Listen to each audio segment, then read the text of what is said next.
नमस्कार, मैं senior inspector Rajesh Jadhav crime petrol Dastak के आज के इस भाग में आप सबका स्वागत करता हूं। आज मैं आपको उस केस के बारे में बताने जा रहा हूं जो दिसंबर 2018 में मेरे सामने आया था, जब मैं महाराष्ट्र के विरार पुलिस स्टेशन में पोस्टेड था।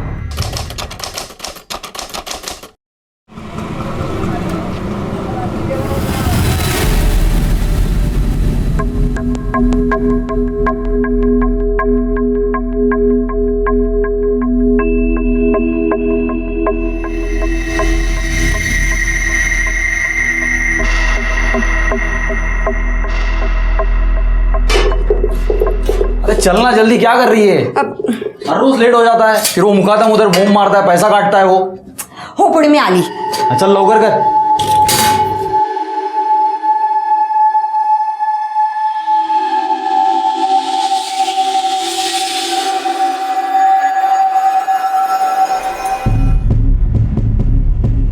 अरे माझ्या सोनला, आई बाबा के जाने के बाद घर का ध्यान रखेगा ना? हाँ।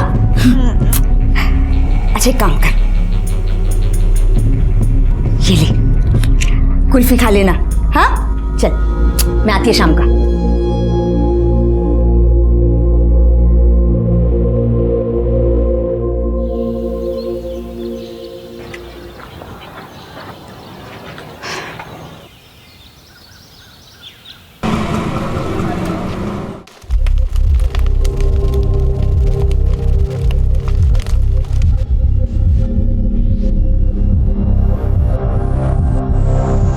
देवी येणार, देवी येणार। कल अमावस्या की रात है, मुझे सब मालूम है। हाँ देवी येणार। देवी मेरे सपने में आई थी, वो बोली थी वो कल आएगी, वो कल आएगी, नक्कीच येणार देवी। देवी येणार, आएगी, आएगी देवी, आएगी, आएगी देवी, आएगी।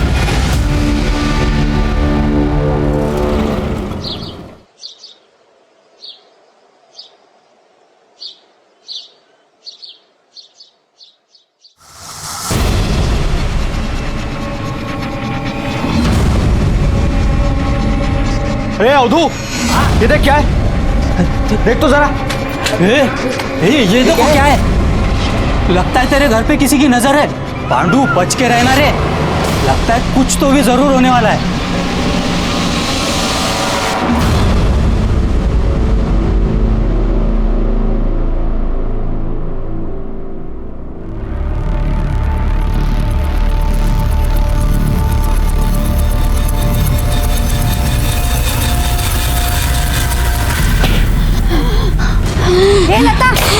लता क्या झालं? क्या हुआ? अरे देखो, लता को क्या हुआ? क्या हुआ? पांडू, अरे देखो, देख तेरी बीवी को क्या हुआ है, जल्दी आ। देखो ना इसको क्या हुआ? देखो कोई। बस काय करतीस? काय झालं? क्या हुआ? काय झालं तुला? इसे देवी आई है। हाँ देवी आई है।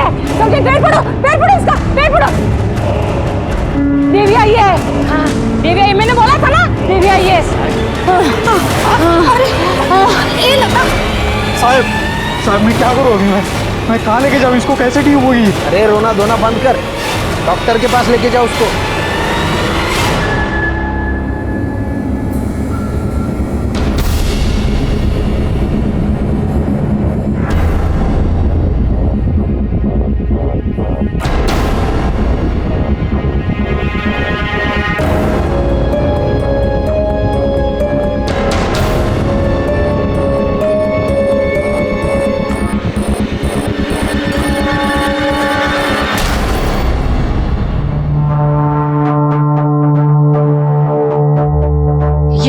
बस इथे बस।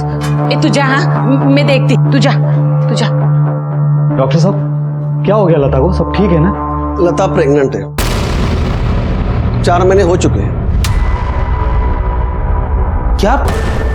ऐसा कैसे हो सकता है? क्या रे, तू अकेला मजदूरी करके घर तो संभाल लेगा, लेकिन इसके काम का जो पैसा तूने एडवांस में लिया है मेरे से, वो पैसा कौन वापस करेगा? तेरा बाप। डॉक्टर साहब ये कैसे हो सकता है? हाँ डॉक्टर साहब, ये प्रेग्नेंट कैसे हो सकती है?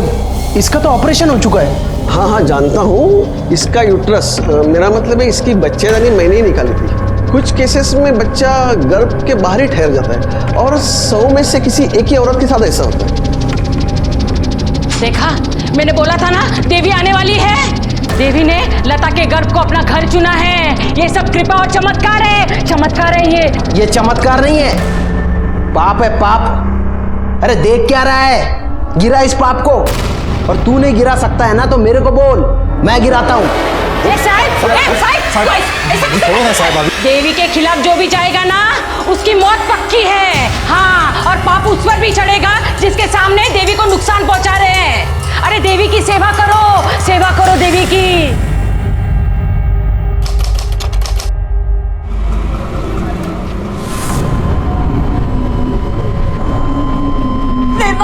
अरे क्या हुआ? देखो ना डॉक्टर साहब, दर्द चालू हो गई। नर्स, इन्हें जल्दी से ऑपरेशन थिएटर लेके जाओ।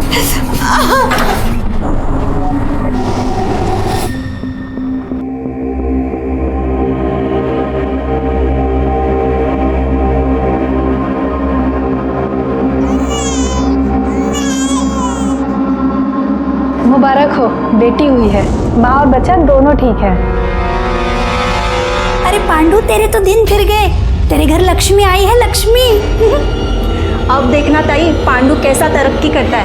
उसके घर तो देवी आई है, देवी। सच में?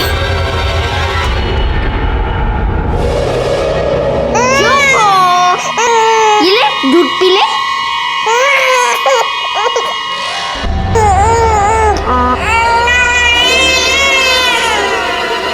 आई देखो ना, चुप नहीं होती। 2 मिनट में घूमने जाएंगे।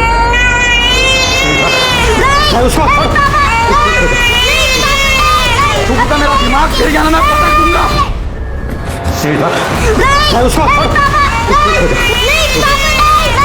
मेरा दिमाग गिर गया ना, मैं पकड़ दूंगा। क्या कर रहे? हाँ, क्या कर रहे? दे पागल हो गया क्या? मैं पागल हो गया हूँ क्योंकि मेरे को मालूम है ये मेरी बेटी नहीं है। तू सच बता मेरे को, तू किधर मुंह मारी थी और ये किसकी बेटी है? तू मेरा मरा था तो तेरी बेटी होगी ना। कहीं जाके तुझे छोड़ के मैं बच्चे के सामने पता नहीं क्या उल्टा सीधा बोलने जा रहे हैं। तू शेंडी किसी और को लगा। मेरी बेटी, देख शक्ल देख उसकी। कोई बोलेगा मेरी बेटी है? किसका पाप है ये? क्यों तमाशा कर रहा है सबके सामने? अपनी बेटी को कोई पाप बोलता है, अपमान करता है लक्ष्मी का। रोक, किधर जा रही है? मेरे को आज सब बराबर करने का है। क्या बराबर करना है तुझे? चुप करके यहाँ बैठ, मैं मंदिर जा रही हूँ उसकी नजर उतरवाने। रुक, तेरे को जिधर जाना है उधर जा, लेकिन इसको कचरा कुंडी में डाल के आने का। इसको अगर साथ में लेके आ गई ना, तेरे को इसको दोनों को मार डालूंगा। चल बैठ चुपचाप यहाँ। हाँ, मैं बैठ रहा हूँ। उसको वापस लाना नहीं, समझी?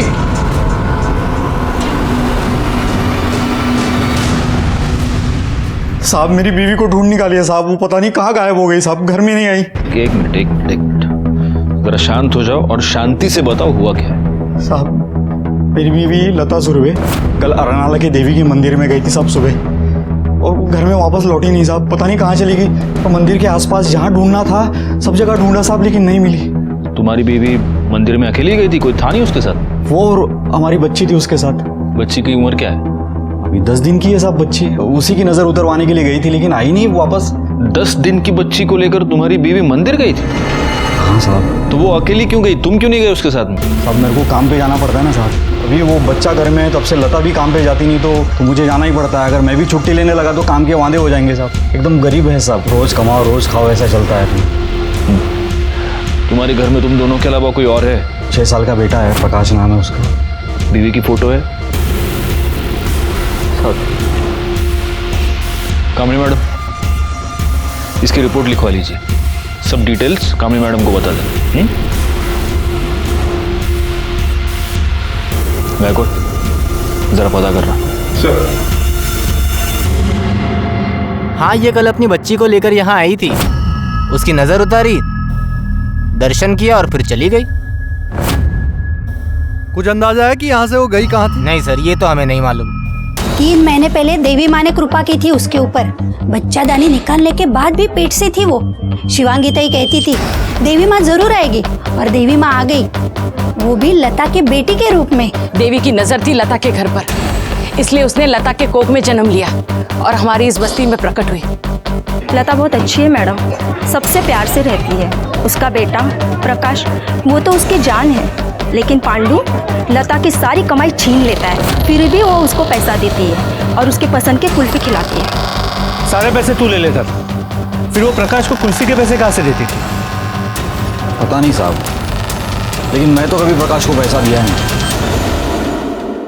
सब बस्ती में एक बड़ा मेडिकल रैकेट चल रहा है जिसमें बस्ती की ऑलमोस्ट सारी औरतों ने अपना यूट्रस निकलवा दिया ताकि मजदूरी करते समय प्रेगनेंसी या पीरियड के वजह से छुट्टी लेनी ना पड़े। और सर इतना ही नहीं, इनके दिमाग में एक बात बिठा दी गई है कि मंथली पीरियड यानी भयानक बीमारी है जो ऑपरेशन से ही ठीक हो सकती है। बीमारी तो है ही मैडम, और अगर इस बीमारी की वजह से कोई औरत काम पे नहीं आती है ना तो कदम साहब उसके आदमी का भी पैसा काट लेते हैं। वैसे कदम साहब भी मदद करते हैं इस बीमारी के इलाज के लिए और ऑपरेशन के लिए पैसा भी देते हैं, और हमारे रोज की मजदूरी से थोड़ा थोड़ा पैसा काट लेते हैं।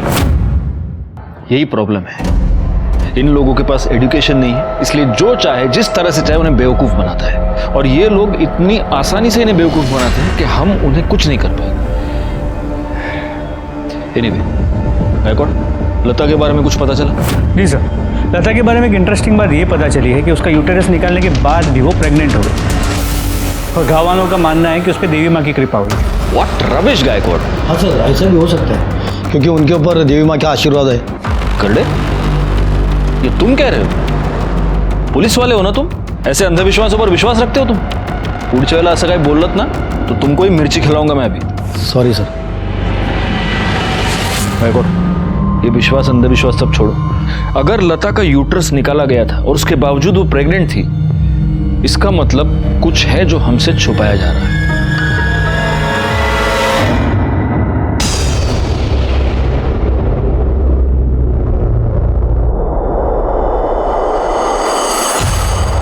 श्रद्धा और अंधश्रद्धा में बहुत ही हल्का फर्क होता है, और इसी फर्क का फायदा उठाकर कई बार पैसे वाले लोग गरीबों का शोषण करते हैं। गरीबों को इस बात का यकीन दिलाया जाता है कि उनकी जिंदगी की सारी तकलीफें उनकी किस्मत है। ये हालात तब तक बने रहेंगे जब तक ये अज्ञान दूर नहीं होता। तब तक ये अंधश्रद्धा लोगों को डराती रहेगी, उन्हें मजबूर करती रहेगी, यहां तक कि उनकी जान भी लेती रहेगी।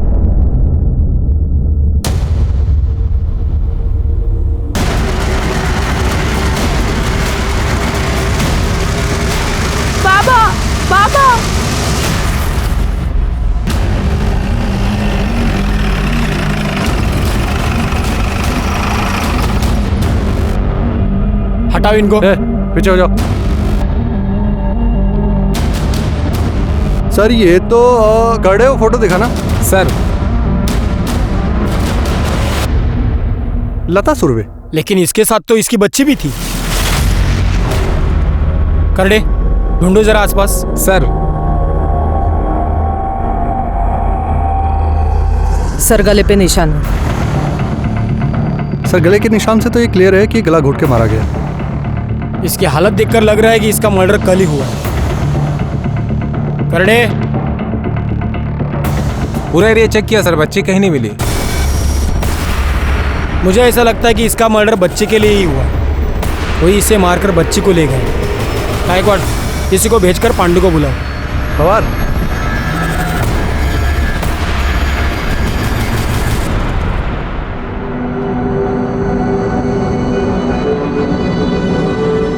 लता, लता, अरे हम गरीबों ने किसी का क्या बिगाड़ा था? गायकवाड़, बॉडी को पोस्टमार्टम के लिए भेज दो। सर। हर रोज सुबह 6 बजे घर काम के लिए जाती थी साहब। वापस कितने बजे आती थी? 7, सवा 7 तक। किसके पास काम करती थी? मालूम नहीं साहब। तेरी बीवी किसके यहाँ काम करती थी तेरे को मालूम नहीं? नहीं, सच में नहीं साहब। पता नहीं है, झूठ बोल रहा है हमसे।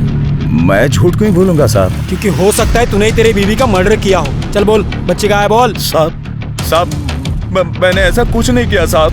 मैं लता से बहुत प्यार करता था, उसको बहुत चाहता था। मैं उसको क्यों मारूंगा साहब? चल ठीक है, मान ली तेरी बात, जा। अरे आता जा ना, का ठेवू बसून तुला। और सुन, शहर छोड़ के मत जाना, नहीं तो पकड़ के लाऊंगा वापस। ठीक। चल निक।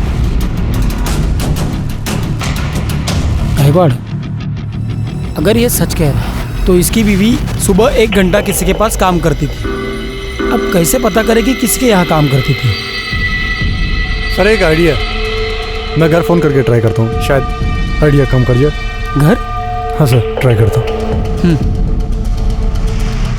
हेलो, अरे मैं घर जल्दी नहीं आ रहा, तुम सामान की लिस्ट क्या दे रही हो? तुम रुको एक मिनट, कुछ पूछना था तुमसे।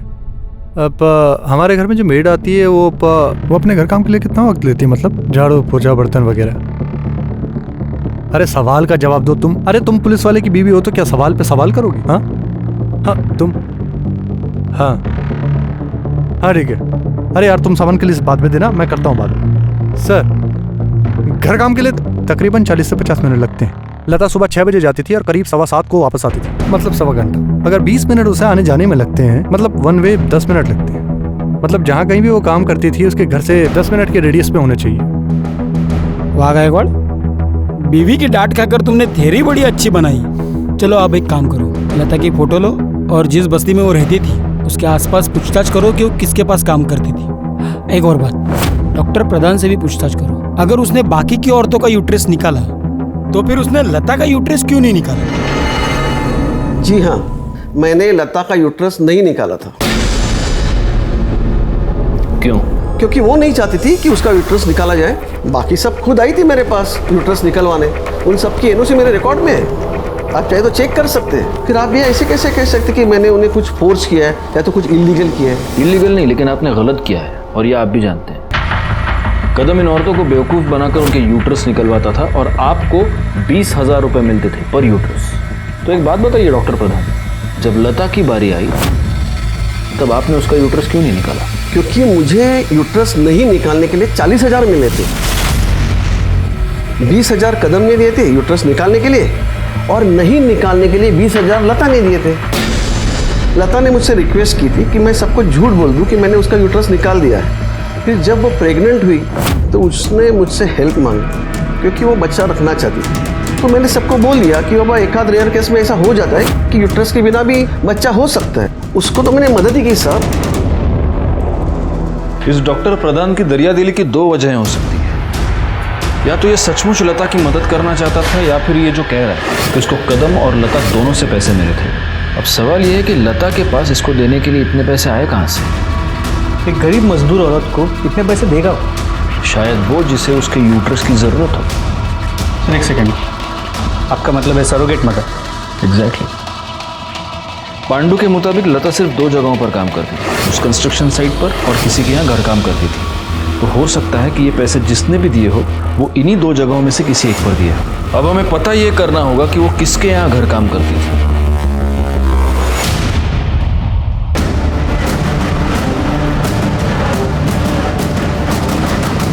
हाँ, इसे तो पहचानते हैं हम। यहाँ पे घर काम के लिए आती थी। किसके यहाँ काम करती थी? वो 703 में हुसैन साहब के यहाँ। ठीक है।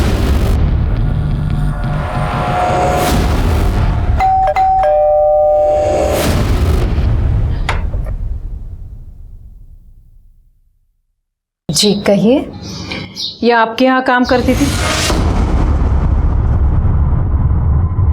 हाँ, लेकिन काफ़ी दिनों से काम पर नहीं आ रही। और अब आएगी भी नहीं। क्यों? ये मर चुकी है। मेरी बीवी का 10 साल पहले इंतकाल हो चुका है। मेरा बेटा रहमान भी 5 साल पहले एक्सीडेंट में गुजर गया। अब इस घर में हम सिर्फ 3 ही लोग रहते हैं, मैं, मेरी बहू अस्मा और पोती नाज़नीन। तो आप तीनों के अलावा फैमिली में और कोई नहीं है? एक बेटी है बेनज़ीर, वो वापी में अपने शौहर तबरेज़ और 2 बच्चों के साथ रहती है। ठीक। मतलब हमारी सरोगसी वाली थियरी गलत निकली, क्योंकि सज्जाद हुसैन की फैमिली में किसी को सरोगसी की जरूरत है ही नहीं। ये भी तो हो सकता है कि फैमिली के अलावा कोई और हो जिसे सरोगेसी की जरूरत हो। होने को तो बहुत लोग हो सकते हैं, पर सवाल यह है कि ये जो भी जरूरतमंद है वो लता को मिला कब और कैसे?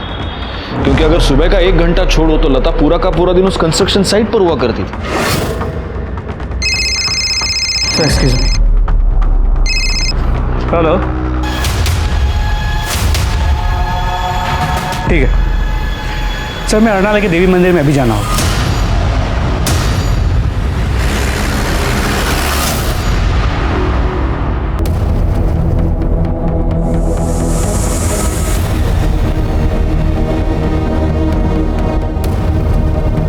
सर लाश काफ़ी छोटे बच्चे की है तो बुरी तरह डिकम्पोज हो चुकी है। आइडेंटिफाई कर पाना बहुत मुश्किल है और बॉडी पे से इन नज़र वाली चूड़ी के अलावा और कुछ नहीं मिला है जिससे आइडेंटिफाई करने में मदद हो। लेकिन प्रॉब्लम ये है कि ये बहुत ही ज़्यादा कॉमन है। गायकवाड़, मेरा अंदाजा है कि ये लता की बच्ची की ही बॉडी है। एक काम करो, पांडु को बुलाओ और उससे पहचान करवाओ। बॉडी को पोस्टमार्टम के लिए भेज दो। सर सर, पांडु ने बच्ची के हाथ पे पहले नजर वाली चूड़ी से ये कंफर्म किया है कि बच्ची उसी की है, लेकिन फिर भी रूटीन प्रोसीजर के हिसाब से बच्ची के खून को पांडु और लता के सैंपल के साथ मैच करने के लिए भेज दिया। गुड सर, ये लता की पीएम रिपोर्ट है।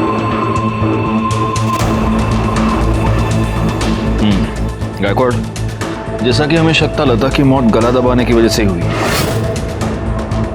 और मौत 12 दिसंबर को सुबह 11 से 12 के बीच ही हुई। बस अब सवाल यह है कि लता जैसी मजदूर औरत का मर्डर कोई क्यों करना चाहेगा? हाँ बोला क्या?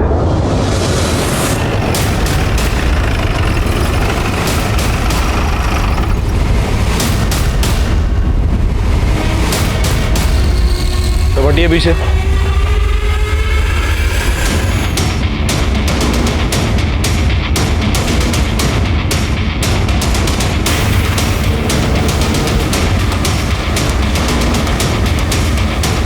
गायकवाड़, पूरे टेरेस देखो, किसी भी चीज के साथ छेड़छाड़ नहीं होनी चाहिए। सर कर ले, नीचे जाकर इनके घर की तलाशी लो।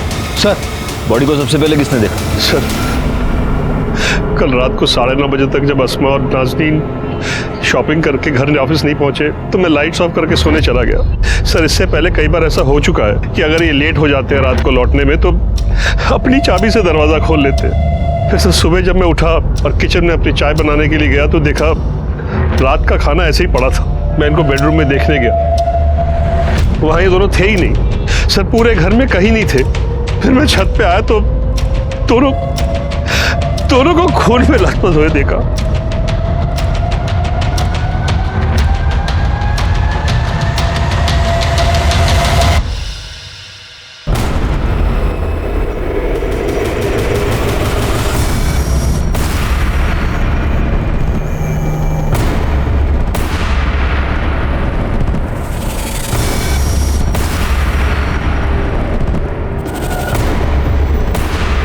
बॉडीज को पोस्टमार्टम के लिए भेज दो। सर, मैंने इनका पूरा घर चेक किया पर मर्डर वेपन नहीं मिला। सर, ऊपर भी कुछ नहीं है।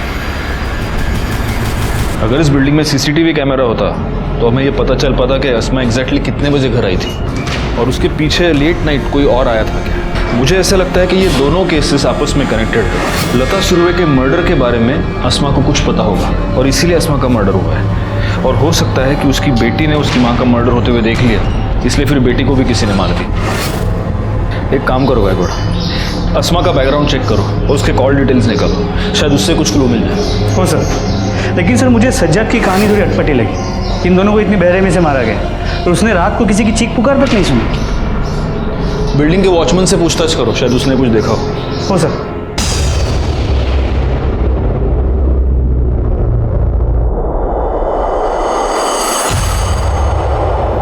साहब, हम सुबह 6 बजे से शाम के 6 बजे तक ही ड्यूटी करते हैं, पर कल हमारी बीबी की तबीयत खराब हो गई थी। उसे डॉक्टर को दिखाना था, इसलिए थोड़ा जल्दी निकल गया। नाइट ड्यूटी में जो वॉचमैन होता है उसका नाम, नंबर और एड्रेस।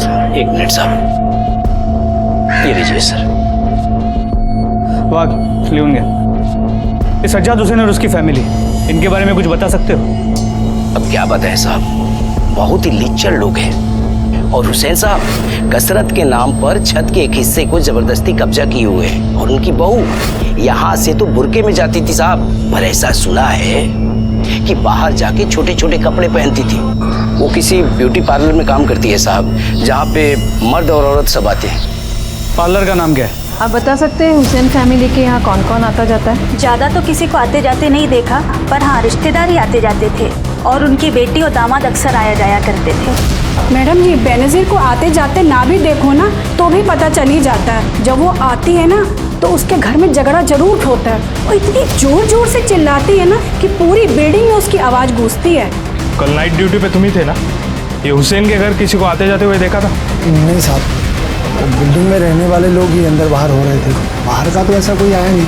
तुम ड्यूटी पे कितने बजे पहुंचे? करीब 8:15 बजे। ठीक है। औरतों का घर के बाहर काम करना हमारे यहाँ अच्छा नहीं समझा जाता सर। मेरे एतराज़ करने के बाद भी अस्मा पार्लर में काम करती थी। मेरी बहू मेरे काबू में नहीं थी, ये मैं आपको कैसे बताता, इसलिए छुपाया। और बेनजीर से झगड़े वाली बात क्यों छुपाई? साहब, जहां फैमिली है वहां झगड़े लाजमी है, इसमें बताने और छुपाने जैसी क्या बात है? लेकिन ये झगड़ा था किस बात का? कोई ऐसी बात ही नहीं है जो मैं आपको बताऊं। अगर आप नहीं बताएंगे तो फिर हमें बेनजीर से पूछताछ करनी होगी। अब सोच लीजिए। सर वो अब्बू, मैंने आपको कितनी दफा समझाया है कि इतने बड़े फ्लैट की आपको कोई जरूरत नहीं है। आप इस फ्लैट को बेचते क्यों नहीं और छोटा फ्लैट खरीद लीजिए ना। क्यों बेच दे? क्यों जरूरत नहीं है? ये फ्लैट हमारा भी है। भाभी, मैं आपसे बात नहीं कर रही हूँ, मैं अब्बू से बात कर रही हूँ। और तुम जैसी बेगैरत औरत से मुझे बात करने का कोई शौक नहीं है, जो घर की इज्जत सरेआम नीलाम करती हो। काम करती हूँ, मेहनत करती हूँ, कोई गुनाह कोई गलत काम नहीं करती। क्या पता काम के अलावा तुम क्या क्या करती हो। बस करो तुम दोनों। तुझे क्या इतनी बेसब्री है? मेरे मरने के बाद ये फ्लैट तेरे बेटे के नाम पे ही है और कोई वारिस है हमारा, तब बेच लेना। कैसे वारिस नहीं है अब्बू?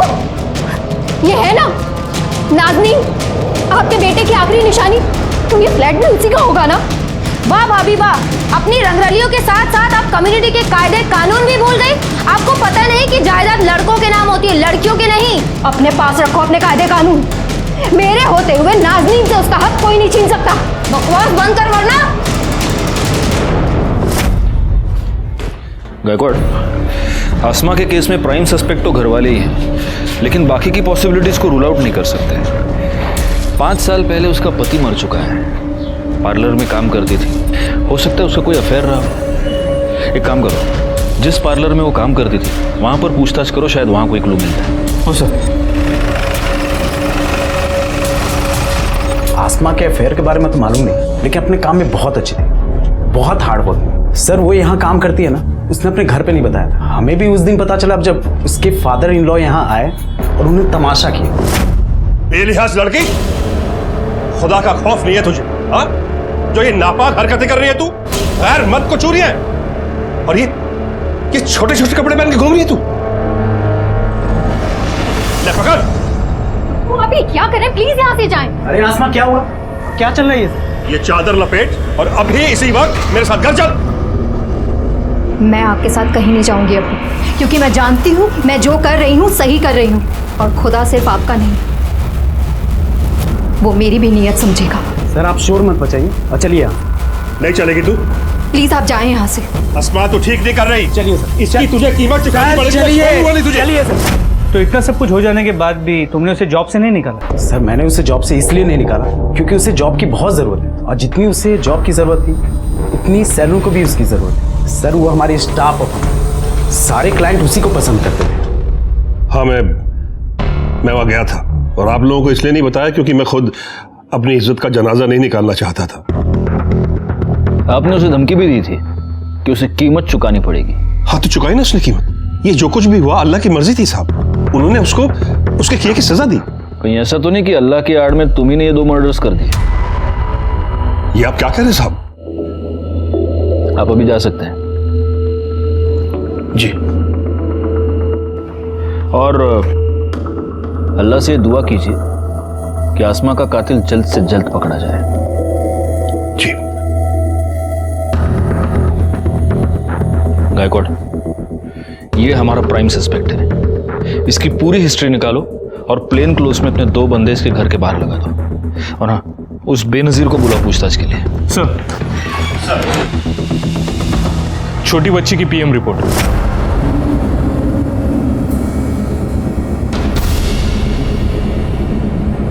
जैसा कि हमें शक था, मर्डर गला दबाने की वजह से ही हुआ है और 11:30 से 12:30 के बीच हुआ है।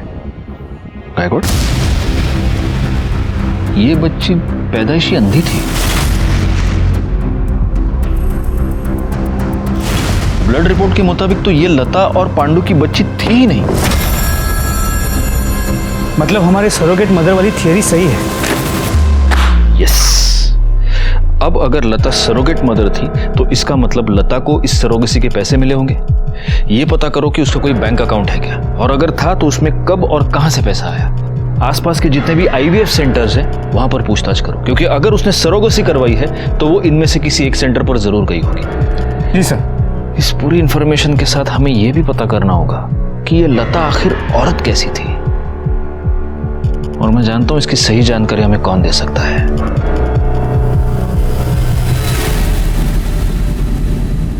और अगर इसके बाद भी लगे तो और मंगाइए। खाओ, चलो लो। वड़ा पाव? अंकल, पक्का मेरे को इस वड़ा पाव के बाद कुल्फी भी खिलाओगे? पक्का खिलाऊंगा, और एक नहीं, तुम जितनी कुल्फी खाना चाहो उतनी कुल्फी खिलाऊंगा। तुम्हारी आई भी तुमको कुल्फी खिलाया करती थी? हाँ, हाँ, मेरी आई मुझे हर रोज पैसे देती थी कुल्फी खाने के लिए। वो कितनी अच्छी थी, लेकिन उसके बाद भी लोग उसे तंग करते थे। कौन कौन तंग करता था? खाओ।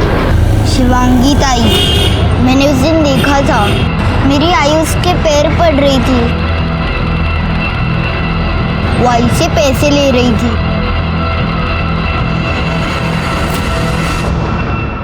लता पेट से थी, वो ये बच्चा रखना चाहती थी। इस बच्चे के लिए उसे पैसे मिले थे, इसलिए देवी का नाटक किया हम लोगों ने। उसे डर था कि पांडु को उसके गर्भ का पता चलता तो वो बच्चे को और उसे दोनों को मार देता। अच्छा, अब बताओ और कौन कौन तंग करता था? उस दिन जब भी मेरी आई मेरी बहन को मंदिर लेके जा रही थी ना, उस दिन मेरे बाबा ने मेरी बहन का गला दबा दिया था।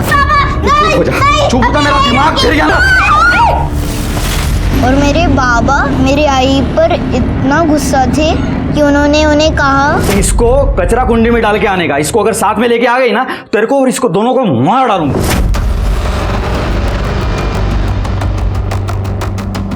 फिर उस दिन बाबा भी काम पर नहीं गए थे।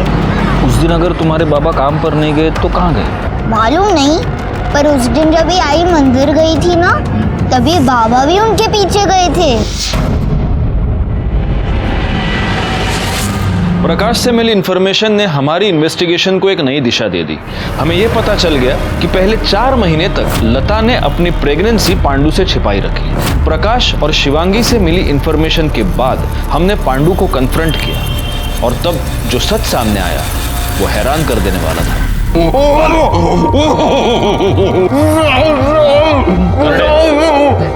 मर जाऊंगा साहब। तो हम क्या करें?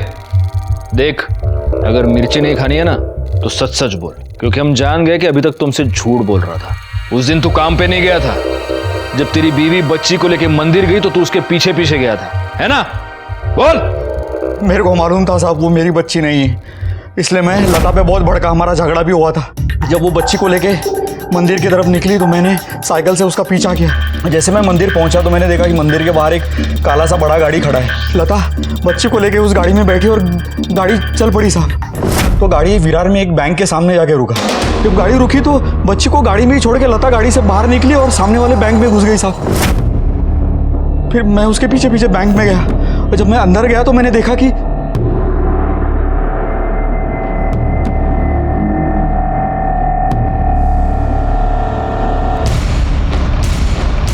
चल क्या रहा है तेरा ये? इतना पैसा लाएगी इधर से तू, और बाहर कौन है वो गाड़ी वाले लोग? और नको, मैं बताती तेरे को सब। देख, अब उस बच्ची की ना अपन को जरूरत नहीं है। अरे देख, उसके बदले में कितना पैसा लाई। मतलब तू पैसे के लिए बच्ची को बेच दिया तूने? लता मेरे को बोली कि तू अभी घर निकल जा, मैं शाम में आती हूँ और तेरे को सब बताती हूँ, इसलिए मैं भी घर निकल गया। गाड़ी में कौन था? गाड़ी में कौन था पता नहीं साहब, मैंने देखा ही नहीं। गाड़ी का नंबर याद नहीं साहब, मैंने देखा नहीं।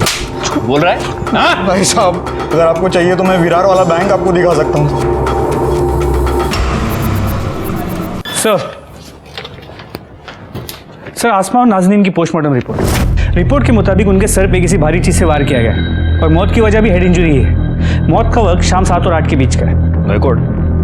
रिपोर्ट ये कह रही है कि जो मर्डर वेपन है उसका सरफेस बहुत छोटा नहीं था। इसका मतलब कोई स्टिक या रॉड तो नहीं हो सकता। रिकॉर्ड? नाज़नीन के साथ मरने से पहले सेक्सुअल असॉल्ट किया गया है? जी सर, पर समझ में ये नहीं आता कोई छोटी सी बच्ची के साथ ऐसा कैसे कर सकता है। पोस्टमार्टम रिपोर्ट ये कह रही है कि मर्डर शाम को 7 और 8 के बीच हुआ है, और आसमा की मोबाइल लोकेशन ये बता रही है कि 7 और 8 के बीच वो अपने घर पर ही थी, जबकि सज्जाद ये कह रहा है कि वो 9:30 बजे तक घर पर आई नहीं थी। सर, पांडु सच कह रहा था। लता का बैंक में अकाउंट, जिसमें उस दिन 50,000 डिपॉजिट किए गए और एक बार पहले भी कैश में 50,000 डिपॉजिट किए। सर इम्पोर्टेंट बात यह है कि लता को बैंक में आसमा हुसैन ने इंट्रोड्यूस करवाया था।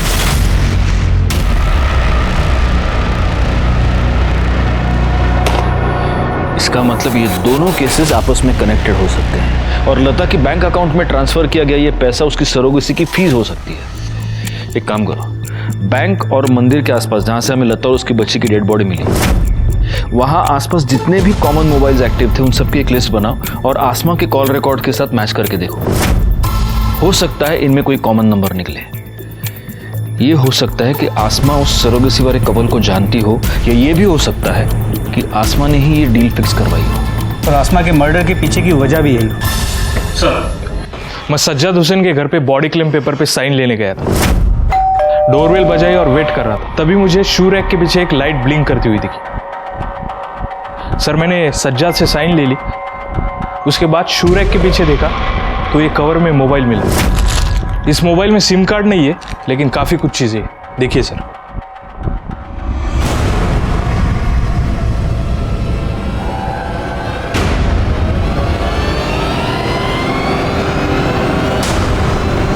अम्मी मैडम, पता कीजिए ये मोबाइल किसके नाम पर रजिस्टर्ड है। जी सर। रिकॉर्ड चलो।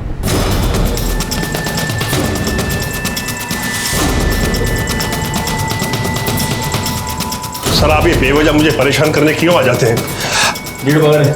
सर मुझे जो पता था मैंने आपको सब कुछ बता दिया। सच मेरा यकीन कीजिए आप। सर आगे गुड। बाथरूम से मिला है।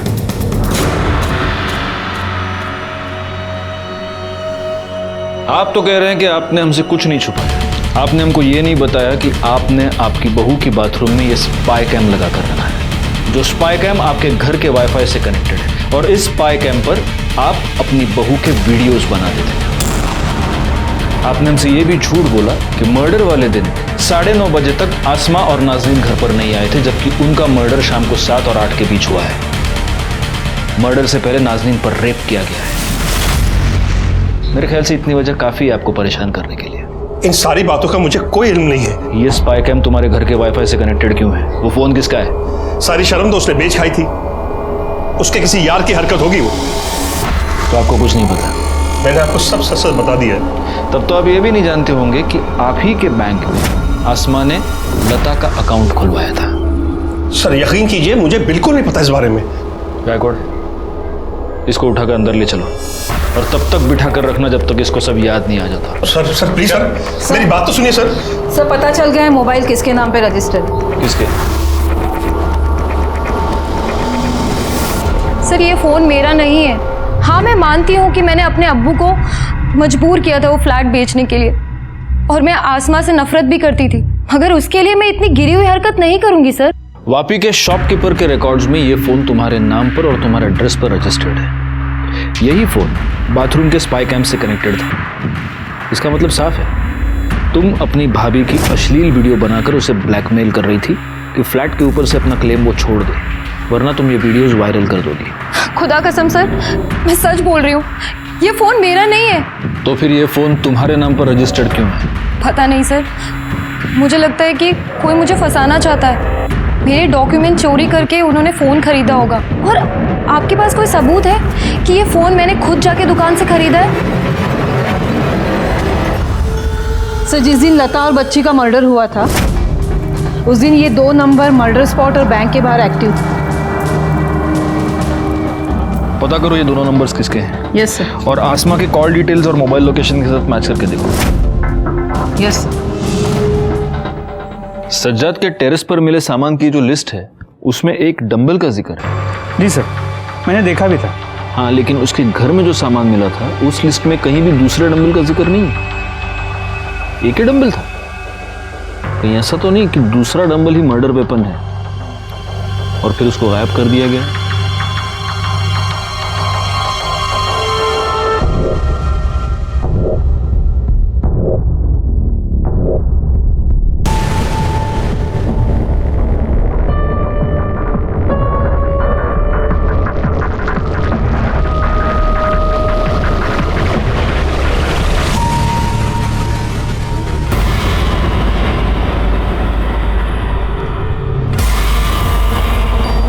सर ये देखिए ये मिला है।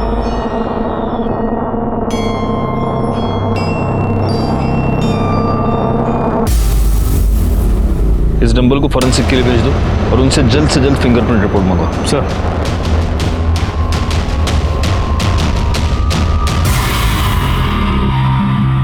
अब सच सच बोल, क्यों मारा तूने आसमा और नाजनीन को? बोल। अब सच सच बोल, क्यों मारा तूने आसमा और नाजनीन को? वो दोनों बेनजीर की सगी भाभी और भांजी थी ना? बोल। सर मैंने आपको बताया मैं उनके घर नहीं गया था। देखिए तबरेज, अगर सिंगल पीस रहना चाहता है ना तो सच सच बोल, वरना इतना मारेंगे कि पांव पे खड़ा नहीं हो पाएगा। ये तेरी मोबाइल लोकेशन, इससे साफ पता चलता है कि उस दिन शाम 7 से 8 बजे के बीच तू सज्जाद के घर पे था और 7 से 8 बजे के बीच ही आसमा और नाजनीन का मर्डर हुआ। सिर्फ इतना ही नहीं, नाजनीन के कपड़ों पर जो सीमेंट मिला वो तेरे सीमेंट से मैच होता है। और जिस डंबल से तूने मर्डर किया उस डंबल पर तेरी उंगलियों के निशान भी है। और बाथरूम में स्पाई कैम भी तूने ही लगाया था ना? एक 8 साल की बच्ची का रेप करके मर्डर किया तूने उसका। अब अगर सच नहीं बोला ना तो तेरे मुंह में हाथ डाल के सच बाहर निकाल लूंगा मैं। बोल। सर बिजनेस में बहुत लॉस हुआ था सर, पैसे की बहुत दिक्कत थी सर, इसलिए मैं बेदर जी को प्रेशर कर रहा था फ्लैट बेचने के लिए। बाथरूम में स्पाई कैम भी इसलिए लगाया था ताकि आसमा को ब्लैकमेल करके उसके साथ मजे करूंगा और उसको फ्लैट में क्लेम करने से रोकूंगा। पर वो मेरी बात मान ही नहीं रही थी। उस दिन भी उनके घर इसीलिए गया था, लेकिन जब उनके घर पहुंचा अम्मी को बुला। दादू घर पर नहीं है। तेरी अम्मी को तो पता है मजे मार रही होगी कहीं पे, पर ये बुड्ढा कहाँ चला गया? हमारी अम्मी और दादू के बारे में गाली मत दो। अरे वाह, तभी उसी समय सज्जाद वहां पर आ गया।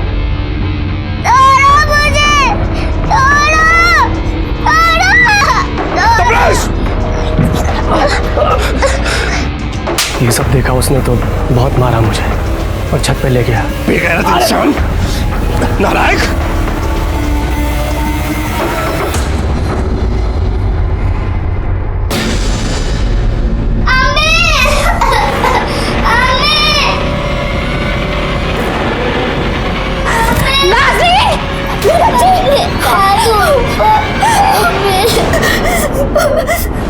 या अल्लाह, ये मुझसे क्या गुनाह हो गया? मुझे माफ कर दे, माफ कर दे मुझे। आप ऐसा कैसे कर सकते हैं?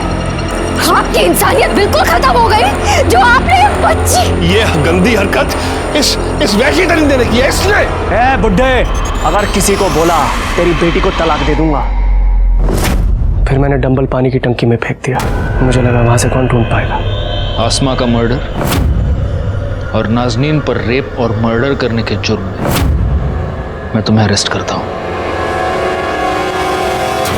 मुझे इसके भी कॉल डिटेल्स चाहिए आज के आज। सर लता और बच्चे के मर्डर के टाइम पे जो बैंक और क्राइम स्पॉट पे जो नंबर मिले थे उनकी डिटेल्स आ गई। और सर ये दोनों नंबर आसमा के कॉल रिकॉर्ड में भी मिले। आसमा मेरी खाला की बेटी थी। शादी से पहले आसमा हमारे साथ हमारे नवे मुंबई वाले फ्लैट में रहती थी। निखत और आसमा काफ़ी अच्छे दोस्त थे। शादी के 5 साल बाद भी हमारे यहाँ औलाद नहीं हुई, तब डॉक्टर ने हमें सरोगेट मदर के लिए सजेस्ट किया। सर मैंने सरोगेट मदर वाली बात आसमा को बताई, तभी उसने मुझे लता के बारे में बताया। 12 दिसंबर को क्या हुआ था जब लता बच्ची को लेकर तुम दोनों के पास आई थी? बोल। निखत ने देखा कि बच्ची की आंखों में कुछ प्रॉब्लम है। हाँ अंधी है, डॉक्टर भी बोला कि अंधी है। तो तुमने हमें पहले क्यों नहीं बताया? धोखा दिया तुमने हमें। एक हेल्दी बच्चा चाहिए था, ना कि ये। देखिए बात बच्चा पैदा करने की हुई थी सो मैं की। अब ये आपका बच्चा है, संभालिए इसे, रखिए इसे प्यार से। ये बच्चे मुझे नहीं चाहिए। पर जब आसमा को आपसे पता चला तो उसने हमसे पूछा, लेकिन हमने उसे कुछ नहीं बताया। फरहान और निखत को लता और बच्ची के मर्डर के लिए, तबरेज को आसमा और उसकी बेटी नाजनीन के मर्डर के जुर्म में उम्र कैद की सजा हुई और सज्जाद को जुर्म छुपाने के लिए सजा। जुर्म की दस्तक को हमेशा सुने, उसे समझने की कोशिश करें। इसी के साथ मैं सीनियर इंस्पेक्टर राजेश यादव आपसे विदा लेता हूं। दोबारा मिलूंगा, तब तक सतर्क रहिए और देखते रहिए क्राइम पेट्रोल दस्तक, क्योंकि मकसद बताना नहीं बचाना है। जय हिंद।